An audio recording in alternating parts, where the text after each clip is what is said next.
A lei da influência. A verdadeira medida da liderança é a influência, nada mais, nada menos. Como é que são os líderes? Eles sempre parecem poderosos, admiráveis, carismáticos? Como é que eu avalio a eficácia de um líder? É possível colocar duas pessoas, uma ao lado da outra, e instantaneamente dizer qual é o melhor líder? Essas são perguntas que as pessoas fazem há centenas de anos. Um dos líderes mais eficazes do final do século XX, decididamente, não era admirável à primeira vista. Quando a maioria das pessoas pensa em Madre Teresa, vê uma mulher frágil, dedicada a servir aos miseráveis. Ela foi isso, mas também foi uma grande mulher. Uma mulher de pequena estatura e grande impacto. Digo isso porque ela exerceu admirável influência sobre os outros. E se você não tem influência, nunca conseguirá liderar os outros. Lucinda Varday, que trabalhou com Madre Teresa no livro The Simple Path, O Caminho da Simplicidade, descreveu a freira como a quinta essência da empreendedora enérgica que identificou uma necessidade e fez algo em relação a isso.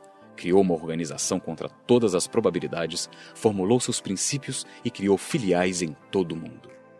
A organização fundada e comandada por Madre Teresa chama-se Missionárias da Caridade. Enquanto outras ordens da Igreja Católica estão em queda, a dela cresce rapidamente, tendo chegado a 4.000 membros quando ela era viva, sem contar os numerosos voluntários. Sob seu comando, seus seguidores atuaram em 25 países de 5 continentes. Apenas em Calcutá, ela criou um lar para crianças, um centro para leprosos, uma casa para moribundos e miseráveis e uma casa para tuberculosos e portadores de doenças mentais. A construção de uma organização como essa só pode ser conseguida por um verdadeiro líder. O impacto de Madre Teresa se estendeu muito além de seu ambiente próximo. Pessoas de todas as origens e de países de todo o mundo a respeitavam, e quando ela falava, as pessoas ouviam.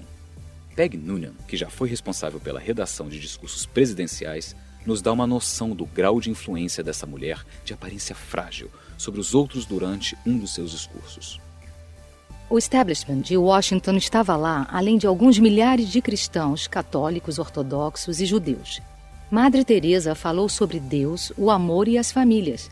Ela disse que devemos amar uns aos outros e cuidar uns dos outros. Houve muitos murmúrios de concordância.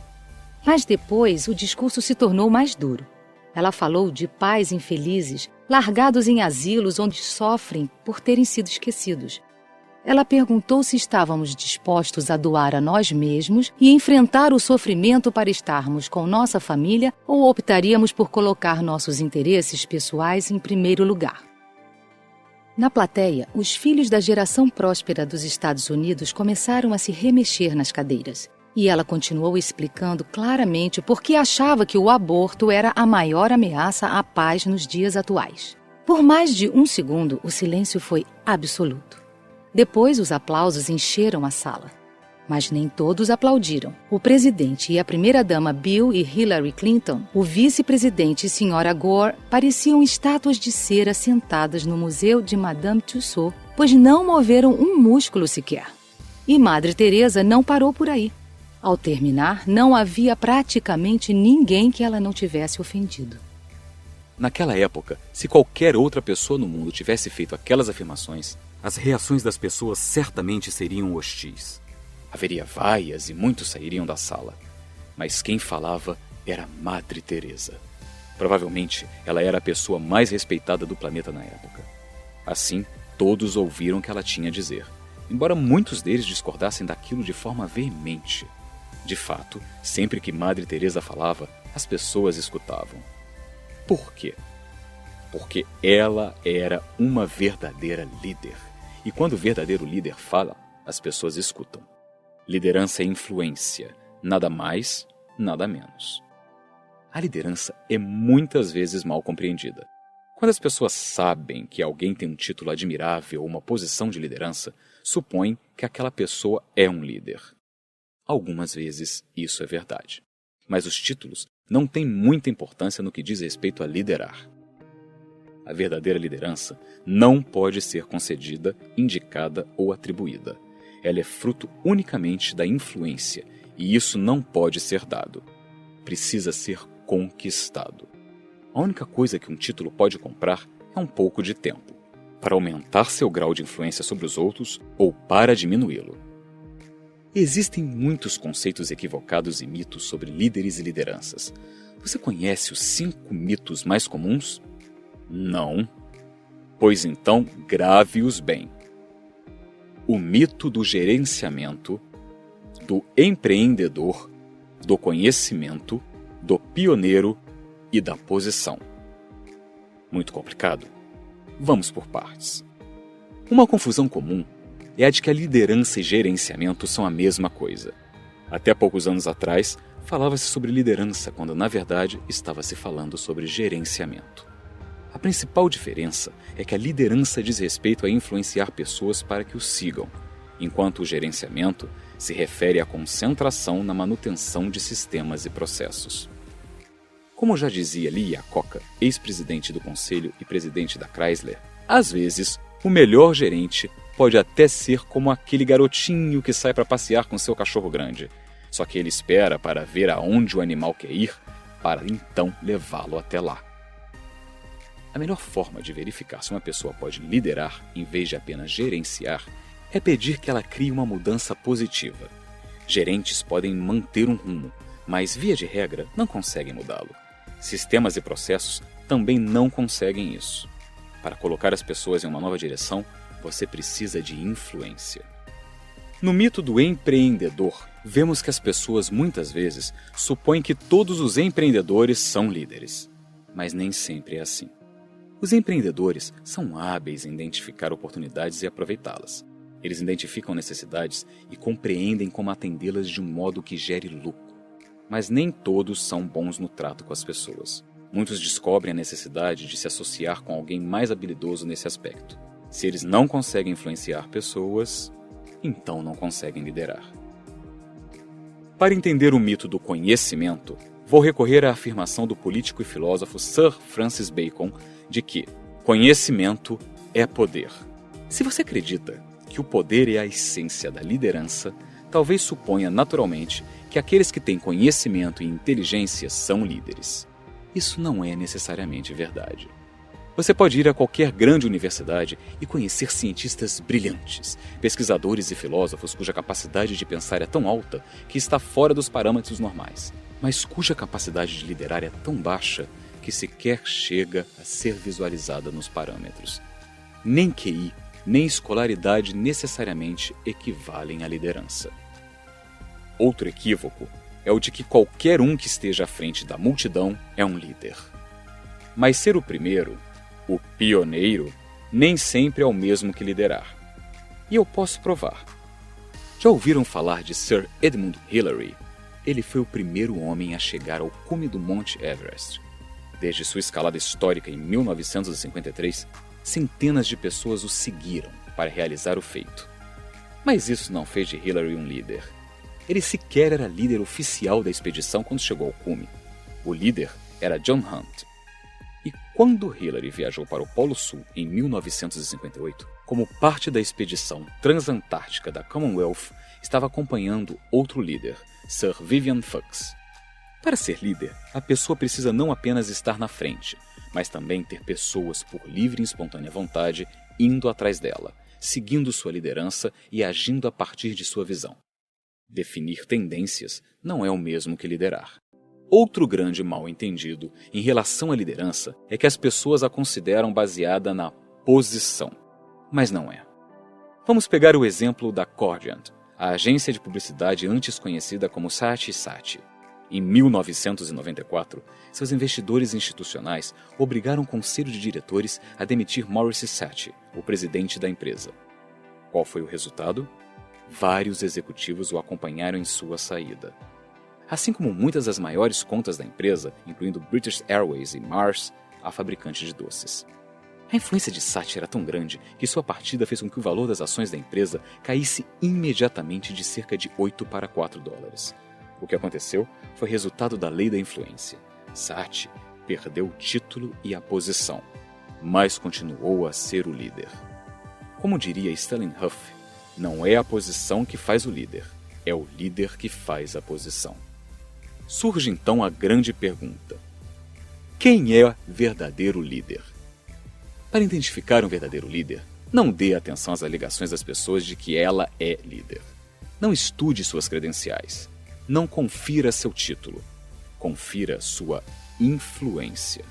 A prova da influência está nos seguidores. Aprendi a lei da influência quando aceitei meu primeiro emprego ao sair da faculdade. Eu tinha todas as credenciais necessárias, tinha formação universitária apropriada, conhecia muito o trabalho por causa do treinamento que meu pai me deu. Tinha a posição e o título de líder na organização. Era um currículo bastante bom, mas isso não fez de mim um verdadeiro líder. Em minha primeira reunião de diretoria, logo descobri quem era o verdadeiro líder. Um fazendeiro. Claude. Quando ele falava, as pessoas escutavam. Quando ele dava uma sugestão, as pessoas respeitavam. Quando ele liderava, os outros o seguiam. Se eu quisesse ter impacto, teria de influenciar Claude. Ele, por sua vez, influenciaria todos os outros. Era a lei da influência em ação. A verdadeira medida da liderança é a influência. Nada mais, nada menos.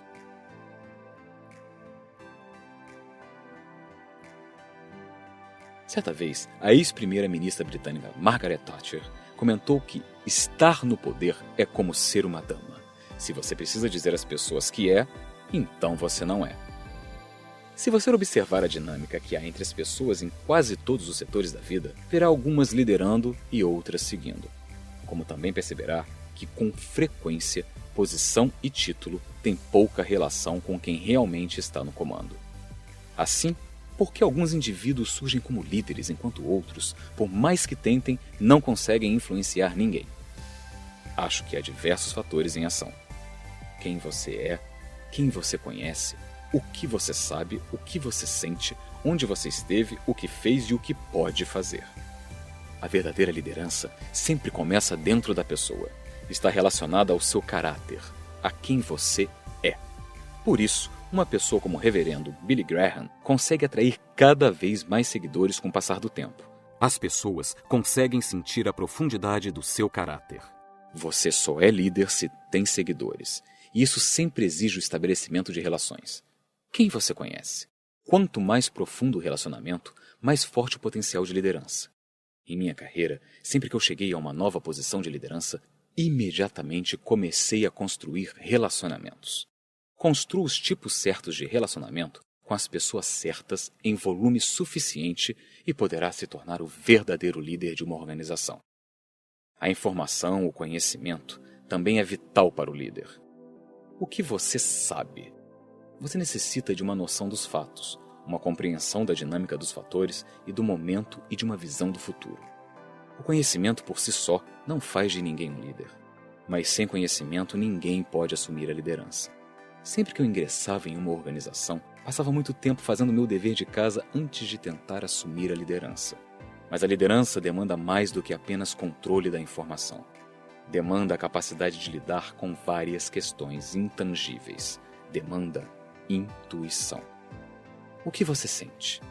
De fato, muitas vezes, essa é uma das principais diferenças entre gerentes e líderes. Líderes buscam reconhecer e influenciar questões intangíveis como energia, moral, oportunidade e impulso. Eles se valem da intuição. Quantos maiores os desafios que você enfrentou no passado como líder, mais provavelmente os seguidores darão uma chance a você no presente. Por onde você andou? A experiência não é garantia de credibilidade, mas ela encoraja as pessoas a dar a você uma oportunidade de provar que é capaz. Nada chama mais a atenção dos seguidores que um bom histórico, de preferência de sucesso. O que você fez? Quando ocupei minha primeira posição de liderança, não tinha um histórico. Não podia apontar sucessos do passado para levar as pessoas a acreditar em mim. Mas, no momento em que assumi a segunda posição, já tinha um histórico positivo. Sempre que me expunha, assumia um risco e saía vitorioso.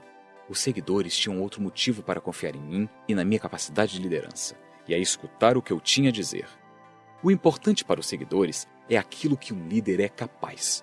O que você é capaz de fazer. As pessoas querem saber se aquele indivíduo é capaz de levar a equipe à vitória. Afinal, é por isso que as pessoas o escutam e o reconhecem como seu líder. Assim que elas deixam de acreditar que você é capaz de conduzi-las à vitória, param de escutar e de seguir você. Eu admiro e respeito a liderança de meu grande amigo Bill Hybels, pastor fundador da Willow Creek Community Church em South Barrington, Illinois, uma das maiores igrejas dos Estados Unidos. Bill acredita que a igreja é o empreendimento que mais demanda liderança em toda a sociedade. Muitos empresários ficam surpresos quando ouvem essa afirmação, mas eu acho que Bill está certo. No que ele baseia sua crença? A liderança por posição frequentemente não funciona em organizações voluntárias em que não há poder. Em outras organizações, a pessoa que ocupa uma posição tem um poder inacreditável. Nas Forças Armadas, os líderes podem se valer do posto e, se tudo mais falhar, jogar as pessoas na cadeia. Nas empresas, os chefes têm um enorme poder na forma de salário, benefícios e privilégios. A maioria dos seguidores é bastante cooperativa quando sua sobrevivência está em jogo. Mas, em organizações voluntárias, o que funciona é a liderança em sua forma mais pura: influência. O psicólogo Harry Overstreet observou que a verdadeira essência de todo o poder de influenciar está em levar a outra pessoa a participar. Seguidores em organizações voluntárias não podem ser arrastados a bordo. Se o líder não tem influência sobre eles, eles não o seguirão. Recentemente, em uma reunião na qual falava um grupo de presidentes e superintendentes de empresas, um dos participantes pediu conselhos sobre como identificar os melhores líderes em sua organização. Meu conselho foi pedir aos candidatos que liderassem uma organização voluntária durante 6 meses. Se aqueles líderes, embora não ocupassem um cargo de poder nessa organização, conseguissem levar as pessoas a segui-los, ao recrutar funcionários para trabalho voluntário, ao fazer serviços à comunidade, ao trabalhar com organizações não governamentais e assim por diante, seria possível saber se eles conseguem influenciar os outros. Essa é a marca da verdadeira capacidade de liderança. Uma de minhas histórias prediletas que ilustra a lei da influência é a de Abraham Lincoln. Em 1832, décadas antes de se tornar presidente, o jovem Lincoln reuniu um grupo de homens para combater na guerra contra os índios de Black Hawk. Naquela época, a pessoa que formava uma companhia voluntária para a milícia se tornava seu líder e assumia uma patente de comandante. Naquela oportunidade, Lincoln recebeu a patente de capitão. Mas Lincoln tinha um problema. Ele não sabia nada sobre questões militares. Ele não tinha experiência militar anterior e desconhecia todas as táticas. Ele tinha dificuldade em se lembrar dos procedimentos militares mais simples. Quero um exemplo. Certo dia, Lincoln estava comandando a marcha de um grupo de 24 homens por um campo e precisava guiá-los através de um portão até outro campo. Mas ele não conseguiu fazer isso. Mais tarde, relembrando o incidente, Lincoln disse: "Não conseguia lembrar de modo algum da voz de comando correta para fazer minha companhia ir de um lado para o outro. Finalmente, quando chegamos perto do portão, eu gritei: 'Esta companhia está dispensada por 2 minutos, depois dos quais se reagrupará do outro lado do portão.'" Com o passar do tempo, o grau de influência de Lincoln sobre os outros na milícia diminuiu. Enquanto outros oficiais mostravam seu valor e subiam de posto, Lincoln seguiu na direção oposta. Ele começou como capitão, mas o título e a posição não lhe valeram de nada. Ele não conseguiu superar a lei da influência. No final de seu serviço militar, encontrou seu lugar certo, conseguiu a patente de soldado. De capitão a soldado. Mas, felizmente para Lincoln e para o destino dos Estados Unidos, ele superou sua incapacidade de influenciar os outros. Apesar de passagens sem brilho pelo Legislativo de Illinois e pela Câmara de Deputados dos Estados Unidos, após seu período nas Forças Armadas, Lincoln, com o tempo, muito esforço e experiência pessoal, tornou-se uma pessoa de notável influência e causou grande impacto, tornando-se um dos melhores presidentes do país. Adoro o provérbio de liderança que nos diz que aquele que acha que lidera, mas não tem seguidores, está apenas dando um passeio. Se você não conseguir influenciar as pessoas, então elas não o seguirão. E se as pessoas não o seguirem, você não é líder. É a lei da influência. Não importa o que as outras pessoas digam, lembre-se de que liderança é influência. Nada mais, nada menos. Conforme prometi, incluí alguns questionamentos no fim de cada faixa para ajudá-lo a aplicar cada lei à sua vida. Não queime etapas. Só passe para a próxima faixa depois de refletir sobre as questões. Considere-as como experiência de aprendizado. Como aplicar a lei da influência à sua vida? Em quais dos mitos sobre líderes e lideranças você já acreditou no passado? Gerenciamento, empreendedor, conhecimento, pioneiro ou posição? Por que você foi suscetível a esse mito?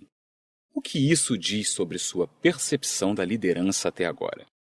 O que você precisa mudar em seu modo de pensar para estar mais disposto a melhorar sua liderança no futuro? Outro aspecto a considerar é que você normalmente se baseia para convencer as pessoas a segui-lo. Faça uma autoavaliação, em uma escala de 1 a 10, com cada um dos 7 aspectos sobre os quais conversamos: caráter, relacionamento, conhecimento, intuição, experiência, sucesso anterior, capacidade. Nota 1.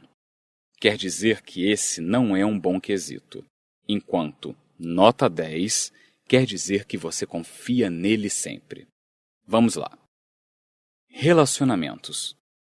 Quem você conhece? Conhecimento. O que você sabe? Intuição. O que você sente? Experiência. Onde você esteve? Sucesso anterior. O que você fez? Capacidade. O que você pode fazer? Como você pode otimizar ou utilizar melhor os quesitos em que as notas são baixas? Encontre uma organização para trabalhar como voluntário. Escolha algo em que acredite para oferecer seu tempo e energia. Pode ser uma escola, sopa para os pobres, projetos comunitários. Se você acredita que tem capacidade de liderança, tente liderar. Assim, aprenderá a liderar por intermédio da influência.